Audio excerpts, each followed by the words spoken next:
این حضرت احمد ابن موسی امامزاده است که بزرگان ما دربارش گفتن کریما جلیلا ورعا.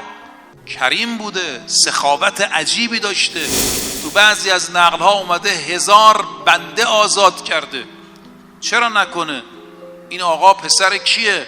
این آقا پسر موسی بن جعفری است که کیسه های کوچک داشت، درونش پول، نقره، پولای اون موقع نقره و طلا بوده دیگه، 100 تا 200 تا 300 تا همیشه تو جیبای موسی بن جعفر بود.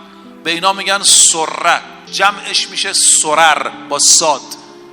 تو روایات داریم سرر موسی بن جعفر ضرب المثل بوده، یعنی میگفتن اگه گیرت بیاد دیگه به قول خودمون روغنه. اینا تو جیب امام بوده، مراجعه میکردن مردم اینا رو بهشون میداد. چرا امام احمد ابن موسی کریم نباشه؟ پدرش یه همچین شخصیتی است که همواره سرر همراش بود، یعنی کیسه های کوچک پول که به فقرا میداد.